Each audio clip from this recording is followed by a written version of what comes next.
नमस्कार, मैं हूं रंजीत कुमार और नवभारत पर शुरू हो गया है देश का मूड मीटर। लेकिन मूड मीटर में आज न तो क्यूआर कोड होगा और न ही आपको वोट करना है, क्योंकि आज वोटिंग की बारी थी 13 राज्यों की 88 लोकसभा सीटों पर, जहां मतदान आज करीब करीब खत्म हो चुका है। और मुझे लगता है कि अब से चंद मिनट पहले ही वहां मतदान खत्म हुआ है, इसलिए हम आज आपको सीधे ले चलेंगे अपने संवाददाताओं के पास, जो ग्राउंड जीरो से आपको बताएंगे कि इन सीटों पर आज कैसा था जनता का मूड।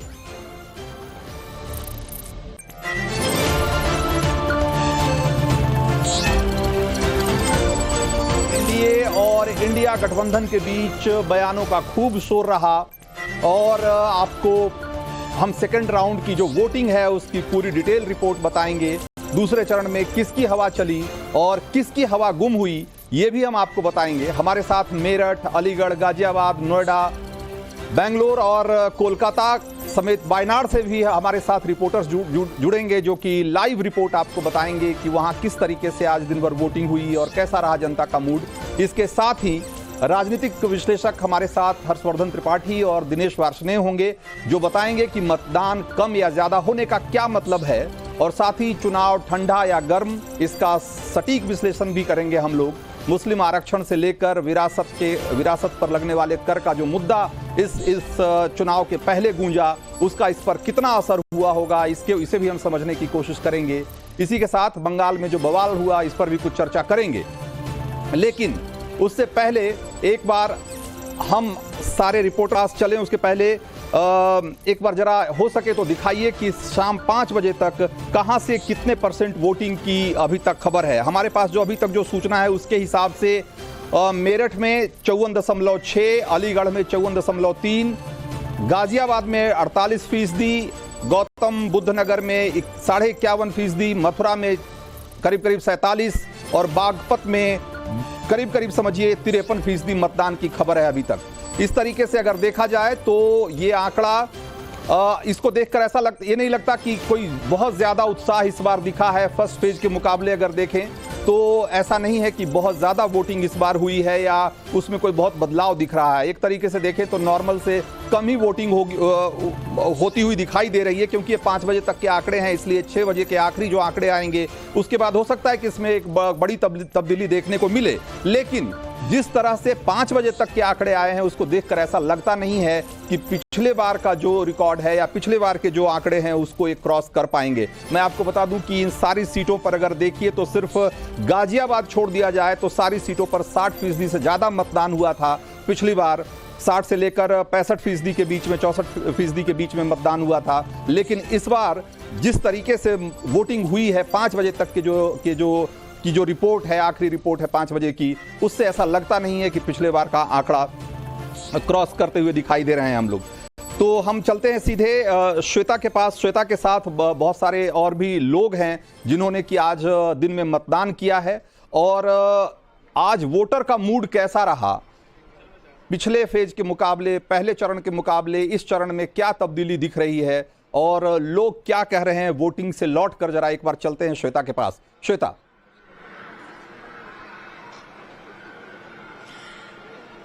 बिल्कुल रंजीत जी, देखिए मेरे साथ बहुत सारे लोग हैं जो कि आज दिल खोलकर मतदान करने पहुंचे, लेकिन गाजियाबाद के 5 बजे तक के जो आंकड़े जैसा आपने भी बताया वो बहुत ज्यादा उत्साहित करने वाले नहीं है। लेकिन फटाफट से इन लोगों से बात करते हैं, और सबसे पहले मैं बात करूंगी एक फर्स्ट टाइम वोटर से। उन्होंने पहली बार मतदान किया है, क्या मन में था इस बार वोट करते वक्त? मैं थोड़ी एक्साइटेड थी, एज मेरा फर्स्ट टाइम था। एंड दूसरा, जो बीइंग अ गर्ल, मेरे को थोड़ा वुमेन सेफ्टी का कंसर्न था, तो मैंने उसका सोच के वोट करा। एंड दूसरा, एम्प्लॉयमेंट एंड एजुकेशन का फैक्टर देख के मैंने। आप लोग बताइए, और आप लोग कुछ गाना भी गुनगुना रहे थे, मैं सुन रही थी तब से। जो राम को लाए हैं, जो राम को लाए हैं, हम उनको लाएंगे। जो राम को लाए हैं, हम उनको लाएंगे। क्रॉसिंग में फिर से हम भगवान। राम मंदिर एक बहुत बड़ा मुद्दा यहाँ पर रहा, इसके अलावा कौन कौन से मुद्दे वो जानते, बताइए आप श्वेता। जी, मैं पहला मुद्दा तो ये है कि यहाँ शाबेरी में जो जाम रहता है, हम चाहते हैं कि यहाँ पे जो यातायात का जो साधन है वो अच्छा हो। यहाँ पे लेडीज की सेफ्टी को लेके हमें थोड़ा सा मुद्दा रहता है कि रात में लेडीज को लेके सेफ्टी अच्छी हो। सेफ्टी अच्छी होनी चाहिए, आप बताएं मैम। हाँ मेरा मुद्दा है कि मोदी जी ने हमारे देश में सैनिकों के लिए बहुत अच्छा काम किया है। उन्होंने देश की सीमा की बहुत अच्छे से सुरक्षा की है। सुरक्षा, देश के डिफेंस को लेकर बहुत खुश हैं आप। जी, मैं भी यही चाहती हूँ कि मतलब हमारा जो इंडिया है, it should be a safe India. Like when I walk on the road, it should be like I am walking with the safety. बेटी को गोद में लिया है, सेफ्टी चाहती। कुछ पुरुषों के पास चल लेते हैं। आप फटाफट से बताइए, जब मतदान करने के लिए आज पहुंचे आप लोग, इंतजाम बहुत अच्छा गाजियाबाद में किया है, लेकिन बहुत परसेंटेज अच्छा नहीं रह रहा है वोटिंग का। हाँ, बहुत से लोग जो है सो सोसाइटी में होते हुए भी नहीं आ पाए हैं और कई लोग जो है छुट्टी होने की वजह से बाहर चले गए। तो ये एक समस्या रही है। समस्या तो है। इसके अलावा सर आप मुझे ये बताइए, क्योंकि जैसे कि आप देख रहे हैं परसेंटेज तो घट ही रहा है, लेकिन पिछले अगर 5 सालों के काम की बात करें तो संतुष्ट हैं? बिल्कुल संतुष्ट है सरकार के विकास के कार्यों से। यहाँ पर खासतौर पर गाजियाबाद में भी, लेकिन यहाँ की एक बहुत बड़ी समस्या है। बिल्कुल श्वेता, तो ये बात समझ में आ रही है। यहाँ तो माहौल बिल्कुल राममय है। राम से लेकर और देश की सुरक्षा, महिला सुरक्षा, तमाम सुरक्षा के तमाम मसले हैं, लेकिन अलग अलग जगहों पे अलग अलग तरह के मूड आज देखने को मिले हैं दिन भर। हम चलेंगे अनुराग के पास, जो कि मेरठ से हैं हमारे साथ, और मेरठ में इस बार कैसी हवा चल रही है। आज जो दिन का माहौल दिखा अनुराग, और अभी जब शाम में कोई तब्दीली देख पा रहे हैं आप कि जैसा दिन में आपने दिखाया कमोबेश उसी तरह का माहौल है? और जैसा कि मैं एक और चीज जो मैं यहाँ पे नोटिस कर रहा हूं कि मेरठ में 5 बजे तक 54.5% वोटिंग हुई थी, यानी कि देखा जाए 64% से 10% कम। क्या आपको लगता है कि जो शाम के आखिरी 1 घंटे में इस तरह की लंबी कतार दिखी कि 10% का यह फासला तय हो गया होगा 1 घंटे में?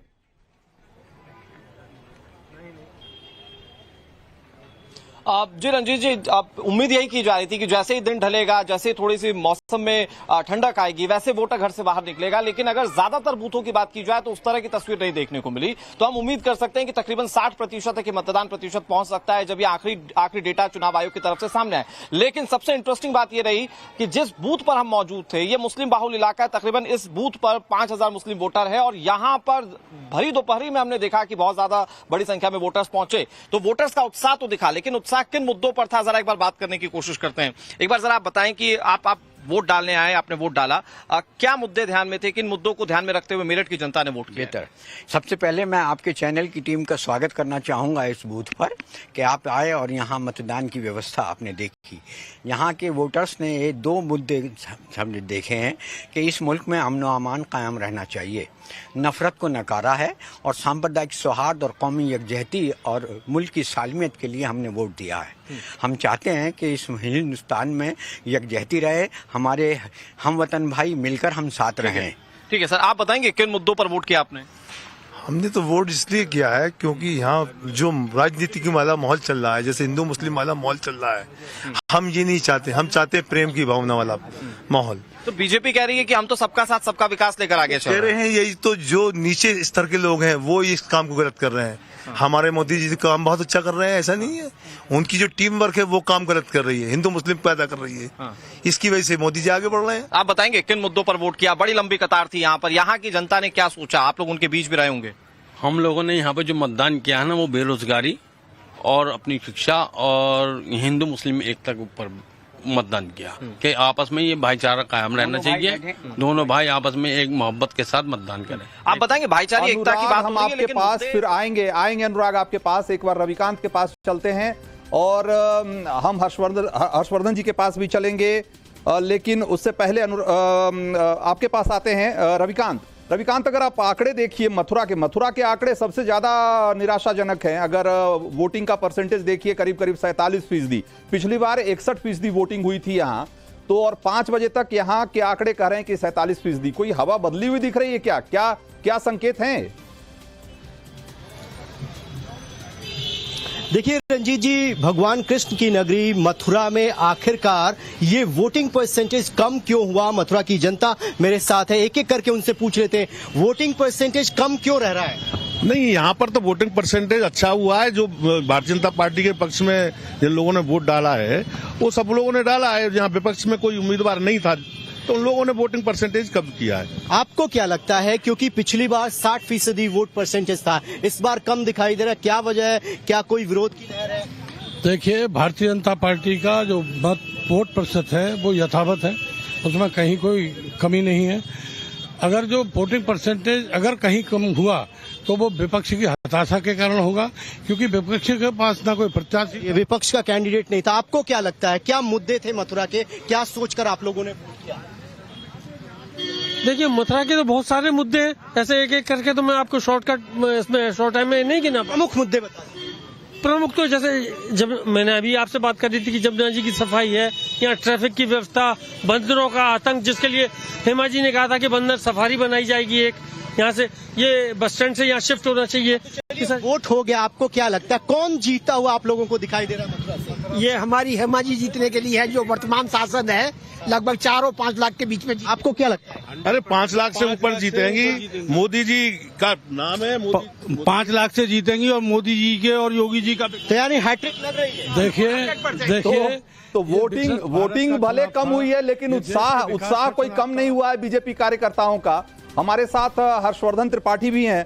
हर्षवर्धन जी, जरा हर्षवर्धन जी को, अच्छा हर्षवर्धन जी नहीं है तो एक बार अभी हर्षवर्धन जी हमारे साथ जुड़ेंगे तो उनके पास चलेंगे। रंजीता के पास चलते हैं। वायनाड से हैं रंजीता।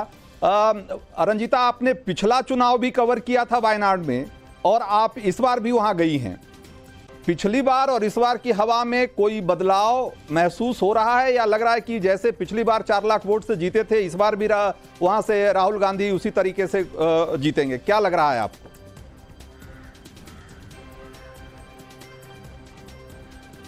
रंजीत जी, 5 साल में लोकसभा चुनाव, 2019 का जिक्र आपने किया और आज 2024 में हम खड़े हैं। इन 5 सालों में कई चीजें बदली। वायनाड के 5 साल के कार्यकाल में राहुल गांधी संसद से बेदखल भी हुए, यानी उनकी सदस्यता भी बीच में चली गई। इन 5 सालों में वायनाड ने बहुत कुछ देखा, लेकिन 2019 में जो लहर थी, जो हवा था, जिस तरह से राहुल गांधी को देखने के लिए भीड़ जुटती थी, नॉमिनेशन में भी मैं इस वक्त आई हुई थी जब राहुल गांधी के साथ उनकी बहन प्रियंका गांधी भी नॉमिनेशन में पहुंची हुई थी। भीड़ जरूर वो थी, लेकिन लोगों का ये कहना है कि पिछली बार भावनात्मक तौर पर वायनाड के लोगों ने वोट किया था, क्योंकि उनको ऐसा लग रहा था कि अगर कांग्रेस पार्टी जीतती है तो प्रधानमंत्री का जो चेहरा है वो राहुल गांधी है, और राहुल गांधी अगर जीत कर आते हैं तो केरल से उनका सांसद प्रधानमंत्री बनेगा। ये एक बड़ा फैक्टर आज भी हम लोगों ने देखा। यानी कि रंजीता, इस बार वायनाड के लोगों को राहुल गांधी पे भरोसा नहीं है कि वो अगर जीत भी गए तो पीएम बनेंगे कि नहीं बनेंगे। तो मतलब वायनाड के लोग मान चुके हैं कि पीएम नहीं बन रहे हैं राहुल गांधी कम से कम।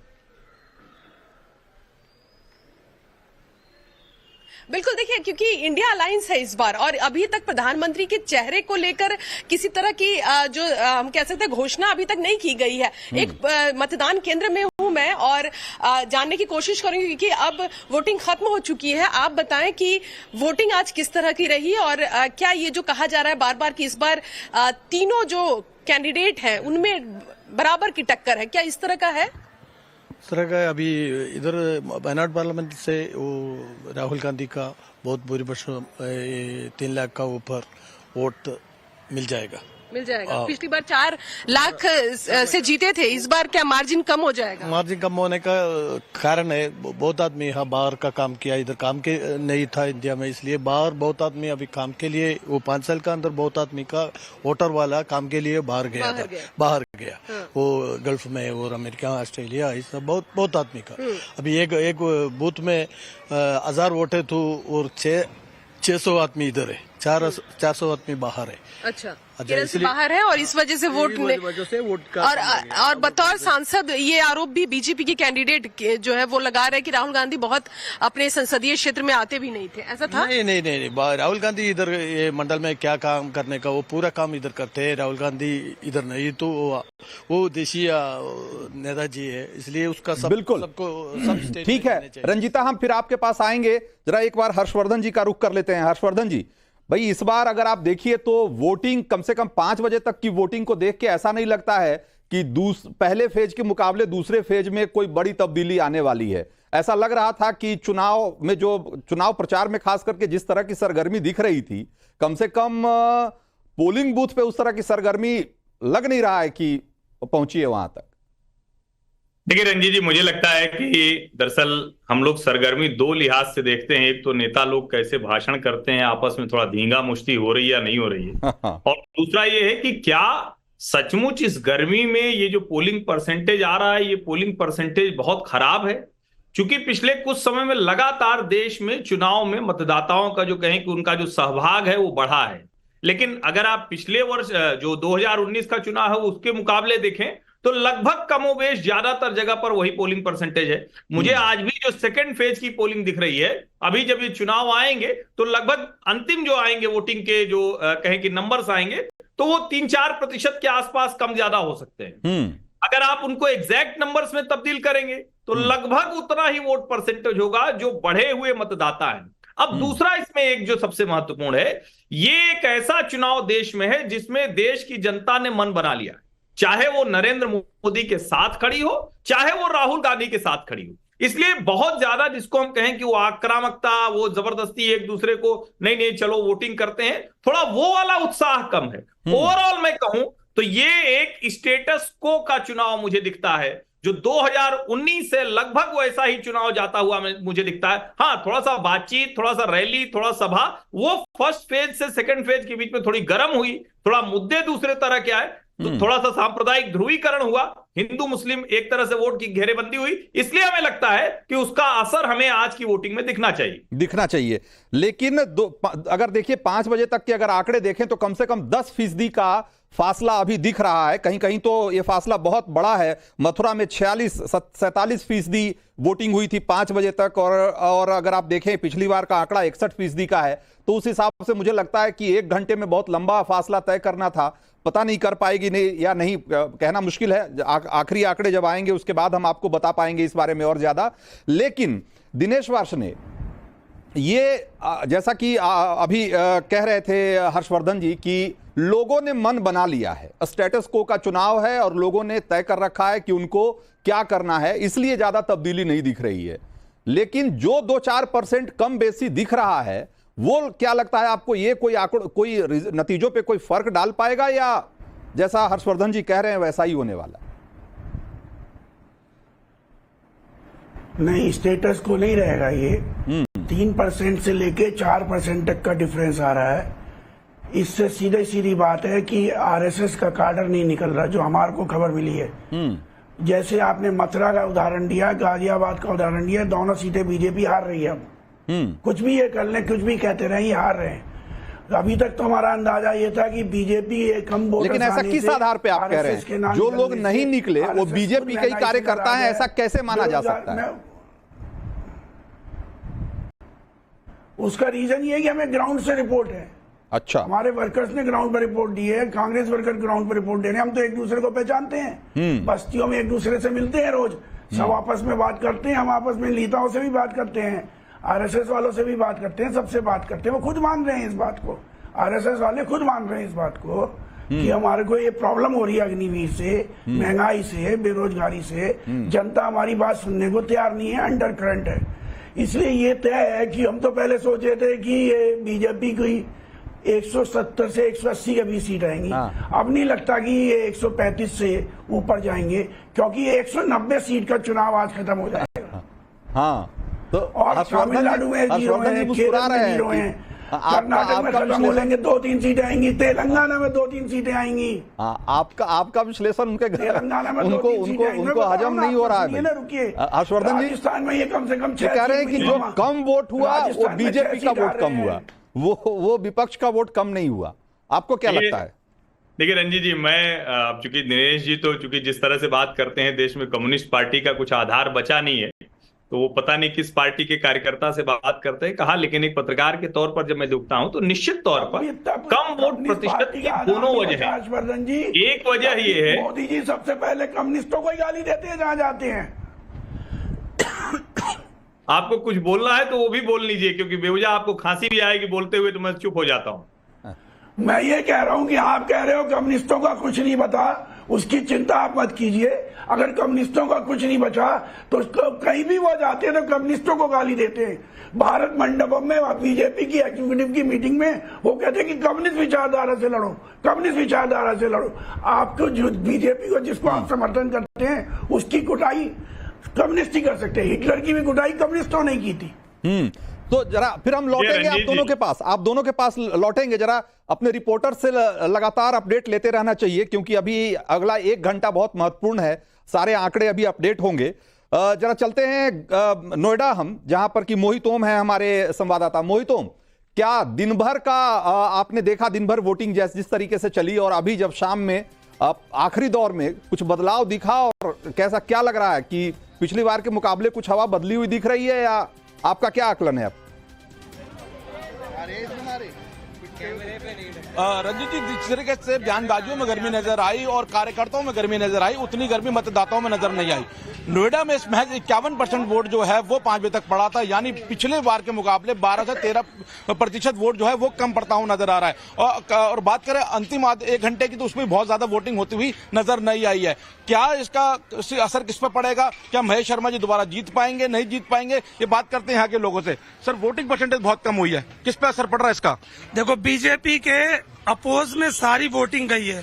यहाँ के लोग नहीं चाहते महेश शर्मा दोबारा सांसद बने, और सब बदलाव चाहते हैं। पिछले 10 सालों में महेश शर्मा ने यहाँ के लोगों के लिए या क्षेत्र के लिए किसी भी प्रकार का कोई काम नहीं किया। नाराजगी लोगों में बहुत ज्यादा देखी जा रही है। बसपा को लेकर बहुत ज्यादा उत्साह है, मायावती का गढ़ रहा है, लोगों ने जमकर वोटिंग। कार्यकर्ता है बसपा से? जी, कार्यकर्ता हूँ। तो ये बताइए किन मुद्दों को लेकर वोटिंग हुई है? मुद्दों शिक्षा और चिकित्सा, और जो बहन जी ने अपने सरकार में काम किए उन मुद्दों पे अब की बार वोटिंग है। बदलाव की उम्मीद है। इस बार महेश शर्मा जी देहात से शहर में शहरी वोट कम परसेंटेज हुआ है, इस वजह से हुआ कि गर्मी की वजह से शहरी वोटर निकला नहीं है, इसलिए देहात में अच्छी परसेंटेज बसपा को मिलती नजर आ रही है इस बार। ठीक है, तो जो कार्यकर्ता हैं उनकी भाषा कमोबेश सब जगह एक जैसी ही है। कार्यकर्ताओं को लग रहा है कि जो वोटिंग कम हुई है वो दूसरी पार्टी के लोग नहीं आए हैं, लेकिन असल में जब नतीजे आएंगे तब समझ में आएगा कि ये जो वोटिंग कम हुई है उससे नुकसान किसको हुआ है। तो एक बार ज्योति मिश्रा के पास चलते हैं। ज्योति, क्या माहौल है वहां अलीगढ़ में?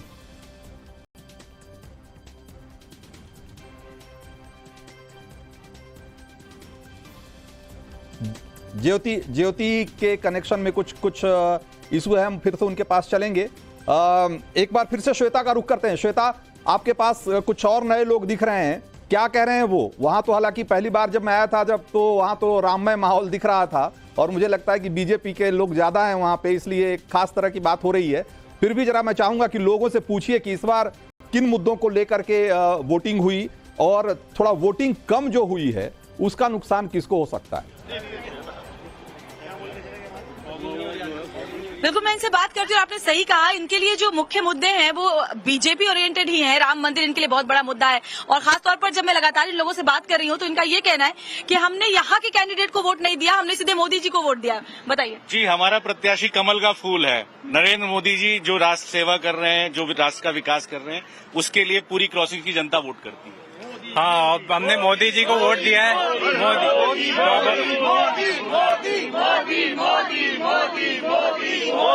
सर, आप कुछ करें। जैसे ये मोदी का नाम हम लोग खुशी खुशी ले रहे हैं, ये एक ब्रांडिंग नाम हो चुका है। हमारा जो यहाँ का सांसद है ये गर्ग साहब, अतुल गर्ग, तो यहाँ भी खड़े हैं वे जो है इतने एक टाइम उनके पास है ही नहीं, यहाँ पे एक दफे नहीं आए हैं। और उनका एक मेरे पास व्हाट्सएप आ रहा है कि आप लोग सीधे मोदी जी को वोट कर रहे हैं, यहाँ के कैंडिडेट को, कमल के बूथ पे। जी मैम बताइए, आप बताइए। वोटिंग बहुत कम हो रही है, जितनी उम्मीद थी कि मतदाता ज्यादा निकले उतने निकल नहीं रहे। इसका नुकसान किसको होता हुआ देख रही हैं आप? आई थिंक इसका नुकसान तो जो रूलिंग पार्टीज, जो पार्टीज हैं जो खड़ी हुई हैं उन्हीं को होगा, अच्छा है ना, क्योंकि आई थिंक बहुत ज्यादा धूप थी। अगर ये थोड़ा सा उसके लिए कुछ मैनेजमेंट हुआ होता ताकि लोग धूप से बच सकते तो ज्यादा अच्छी वोटिंग होती। जी, थोड़ा टाइम और बढ़ा दिया जाता तो जो सीनियर सिटीजन्स हैं वो आकर और लंबे टाइम तक वोटिंग कर सकते थे। ठीक है, आपको क्या लगता है किसको नुकसान पहुंचेगा? जरा हम अपने मेहमान का रुख करते हैं एक बार। हर्षवर्धन जी, मैं ये कह रहा हूं कि लोग जो जहां जिस तरह के लोग, जिस तरह के कार्यकर्ता, उस तरह की आवाजें हैं, उस तरह की के विचार दिख रहे हैं, तो कार्यकर्ताओं के भरोसे अगर आप फीडबैक लेंगे तो कई बार गलती हो सकती है। इसीलिए आप शायद दिनेश वार्ष्णेय जी से आप सहमत नहीं थे कि वो आपने कहा कि भाई वामपंथ का तो कहीं कुछ बचा नहीं, फिर भी आपको लगता है कि आपका फीडबैक सही है तो मैं क्या करूं। लेकिन मुझे ऐसा लगता है कि अगर एक गर्मी की वजह से, जैसा कि अभी कुछ लोग कह रहे थे, तो मुझे लगता है गर्मी की वजह से होगा, तो मुझे लगता है कि सारी पार्टियों के लिए इसका के वोटर नहीं निकले होंगे, और हो सकता है किसी पार्टी के लिए थोड़ा 1-2% दाएं बाएं हो सकता है। लेकिन अगर ये किसी और वजह से है, ये किसी मुद्दे की वजह से है, या बहुत लोगों को लग रहा है कि ये 400 पार का जो नारा है वही सारा खेल कर देगा, तो पता नहीं, क्या मालूम नुकसान हो बीजेपी को। नहीं, देखिए रंजीत जी, इसमें कहीं कोई संदेह नहीं है कि जब इस तरह का मोमेंटम क्रिएट होता है तो हम ये उम्मीद करते हैं कि कोई बहुत बड़ा वोट परसेंटेज हमें दिखेगा। लेकिन इसका एक दूसरा पहलू भी है। नरेंद्र मोदी जब से राजनीति में हैं, उन्होंने एंटी इनकम्बेंसी को प्रो इनकम्बेंसी में बदल दिया। तो हम ज्यादा मत प्रतिशत भी होता है तो भी ये नहीं कह सकते हैं कि सरकार बदलने वाली। कम मत प्रतिशत को कैसे आंकेंगे? क्योंकि जो ट्रेडिशनल तरीका था उसमें हम कहते थे कि कम लोग हो गए तो मतलब ठीक है, नाराजगी है, उस तरह की चीजें, ज्यादा हो गया तो सरकार बदलने के लिए गए। अब वो कन्वेंशनल तरीका बदल गया। यहां मैं क्यों कह रहा हूं कि स्टेटस को का चुनाव है, आप अगर ध्यान से देखें इस पूरे चुनावी कैंपेन में शायद पहली बार होगा कि विपक्ष की तरफ से कोई बड़ा नैरेटिव खड़ा नहीं हुआ। अगर आप ध्यान से देखें, वो शुरू में क्या कह रहे थे? शुरू में अंबानी अडानी रहा, जाति गणना रहा, जिस तरह से वो बात करते रहे, और अचानक वो पूरा का पूरा नैरेटिव हर 10 दिन बाद बदलता है। जब आप कहते हैं क्या एक गठजोड़ लड़ रहा है, तो मई 2023 में नीतीश कुमार की अगुवाई में वो गठजोड़ चलता है। उसके बाद हर राज्य में जहां जहां राहुल गांधी की यात्रा जाती है वहां टूटते जाते हैं। जो इनके गठजोड़ भी आपस में होते हैं, अखिलेश यादव कहते हैं अच्छा चलो 17 सीटें तुमको दी, लड़ लो भाई। ममता बनर्जी कहती है एक भी नहीं दूंगी, 2 सीट दे रही हूं, लेना हो लो, नहीं चले जाओ।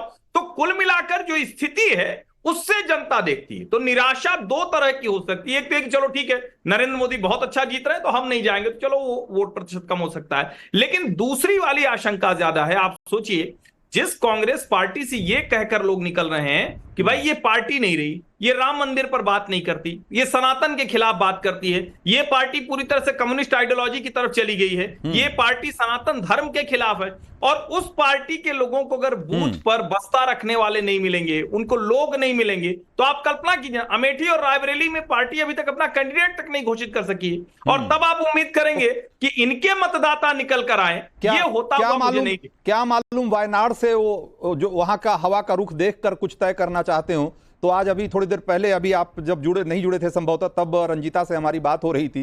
वो पिछली बार उन्होंने कहा कि पिछली बार और इस बार में जो एक बड़ा फर्क दिख रहा है कि पिछली बार लग रहा था कि राहुल गांधी पीएम कैंडिडेट हैं, इस बार वो मुगालता भी लोगों को नहीं रहा। इसलिए हालांकि मैं ये कहूं, वायनाड से राहुल गांधी को कोई समस्या नहीं होने वाली। बात है, उनके जीतने पे मुझे लगता है, मुझे भी नहीं लगता कि कोई बहुत संशय है। लेकिन ये जरूर है कि राहुल गांधी हो सकता है, क्योंकि ये डर तो है ना, अगर आप एकदम से गायब हो जाएंगे तो लगेगा कि स्मृति ईरानी के सामने भाग गए, तो ये भी तो कांग्रेस के सामने संकट है। बिल्कुल बिल्कुल। तो एक बार जरा पूजा के पास चलते हैं, जो कोलकाता से हमारे साथ जुड़ी हैं।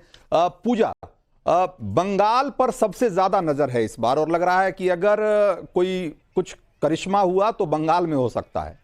साउथ के कुछ एक आध स्टेट की भी चर्चा है, लेकिन सबसे ज्यादा जहां से उम्मीदें हैं बीजेपी के कार्यकर्ताओं को लग रहा है कि अगर इस बार वाकई कुछ अगर चमत्कार हो सकता है तो वो बंगाल है। उस तरह का कुछ माहौल दिख रहा है क्या आपको? देखिए रंजीत जी, आपको बता दें कि बीजेपी ने एड़ी चोटी का जोर लगा दिया है इस लोकसभा चुनाव के लिए पश्चिम बंगाल की अगर बात करें तो। और जहां तक पहले चरण में जिन 3 सीटों में चुनाव हुआ था और आज जहां दूसरे चरण में 3 सीटों पर उत्तर बंगाल में चुनाव हुआ है, ये लगभग माना जाता है कि ये बीजेपी का गढ़ है। आज 3 सीटों में जो सबसे इंपॉर्टेंट सीट थी वो थी बालूरघाट, जहां पर सिटिंग एमपी और साथ ही बीजेपी के राज्य अध्यक्ष सुकांतो मजूमदार आते हैं और साथ ही दार्जिलिंग से राजू बिस्टा वो भी सिटिंग एमपी है और रायगंज में पिछली बार उन्होंने सीट जीती थी।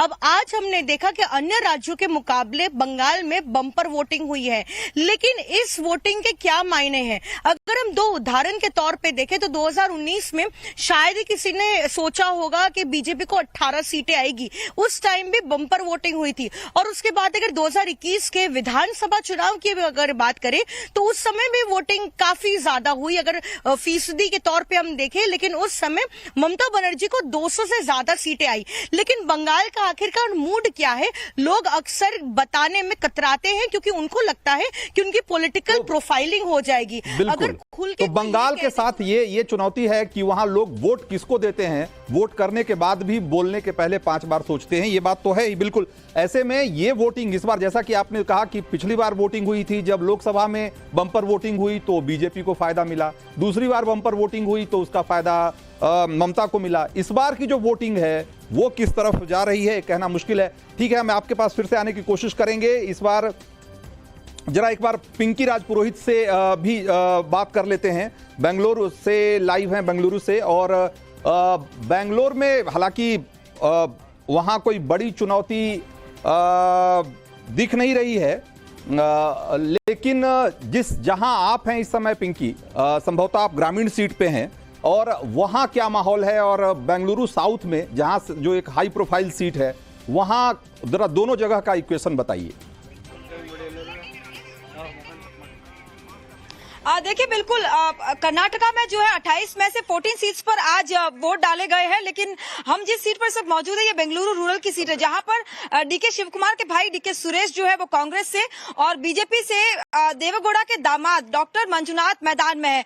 काफी टक्कर भरा मुकाबला है और काफी दिलचस्प कैंपेनिंग भी देखी गई। यहाँ पर हमारे साथ कुछ लोग भी है, उनसे जानते हैं कि आखिर उन्होंने किन मुद्दों पर जो है वोट किया, क्योंकि इस बार जो है क्या कंटिन्यूटी देख रहे हैं, चेंज देख रहे हैं, इस पर बातचीत करेंगे। आपसे जानना चाहेंगे कि जब आप पोलिंग बूथ पे पहुंचे तो क्या वो मुद्दे थे जिनको देखकर आप जो वोट किए? यदि हिंदुस्तान में यदि हिंदू को रहना है तो सिर्फ मोदी मोदी कहना है, क्योंकि मोदी ही एक ऐसा ट्राइबलेट है इंडिया में जो हम सबको बचा के जिंदा रखा हुआ है।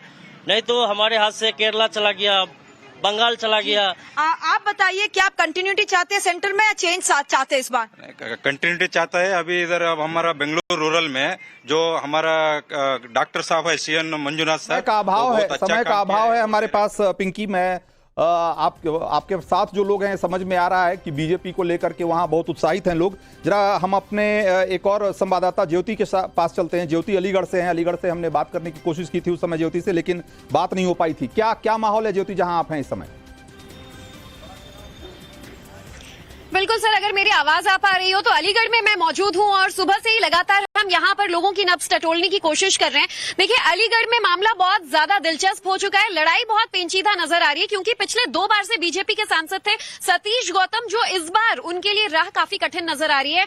एक वजह ये कि मौसम गर्मी की वजह से जो लोग हैं वो घरों से निकले नहीं है और वोटर टर्नआउट जो है वो काफी कम रहा है। 58 से 60% वोटिंग भी शाम 6 बजे तक नहीं हुई है। और दूसरी बड़ी वजह है एंटी इनकम्बेंसी, जिसकी वजह से लोग बीजेपी प्रत्याशी से नाराज थे। ये गौर करने हाँ, ये छुटपुट खबरें वहां से आ रही थी बिल्कुल कि वहां बीजेपी के प्रत्याशी से नाराज हैं लोग और उसकी वजह से भी कुछ वोटिंग परसेंटेज पे असर पड़ सकता है। श्वेता के पास थोड़ा लोग दिख रहे हैं, बड़े उत्साहित दिख रहे हैं, ढोल नगाड़े के साथ हैं संभवतः। जरा एक बार चलते हैं श्वेता के पास। समय कम है श्वेता, जल्दी से आप ही के साथ खत्म करेंगे इस कार्यक्रम को। हाँ, एडवांस में भिजवा लो ना। बिल्कुल, बहुत ही ज्यादा एक्साइटमेंट है। बल्कि ये कहो रंजीत जी, तो ये लोग तो अभी से जश्न मनाना शुरू कर दिया। इन्होंने ढोल भी मंगवाए गए हैं, ढोल अभी हालांकि पहुंचने वाले हैं। अच्छा। नाच रहे, झूम रहे हैं और सीधा सीधा कह रहे हैं कि इस बार तो जीतना है मोदी सरकार, मोदी सरकार, मोदी सरकार, मोदी सरकार, भारत माता की, भारत माता की।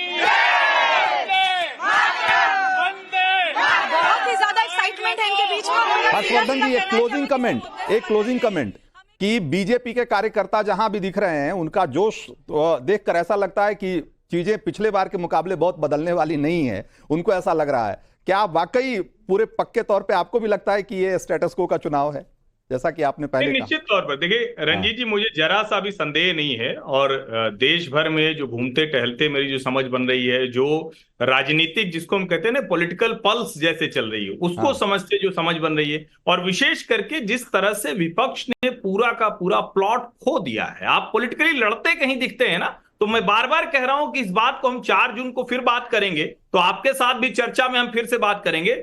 जो उत्साह नहीं है वो किसका नहीं है, वो होता उसका नहीं है जो लगता है कि लड़ाई हम हार चुके हैं, हथियार रख दिया है, वो विपक्ष के लोग हैं। और इसीलिए मैं कह रहा हूं मतदान प्रतिशत कमोबेश उतना है, 3-4% बहुत ज्यादा नहीं होता अगर जनसंख्या बढ़ गई है तो। स्टेटस को का चुनाव है, 2019 जैसे ही आंकड़े होने वाले। ये आपके दावे एक बार फिर से 4 जून को परखे जाएंगे, सिर्फ सरकार का ही नहीं, सारी पार्टियों का ही नहीं, जो विश्लेषक हैं उनके दावों की भी उस दिन पड़ताल हो जाएगी और उसकी परख हो जाएगी। तो आज हमारा इस कार्यक्रम में वक्त इतना ही था। हमारे सारे मेहमानों और हमारे सारे संवाददाताओं का बहुत बहुत शुक्रिया। देश का मूड मीटर में आज इतना ही। चलते हैं हेडलाइन के लिए अपने सहयोगी के पास।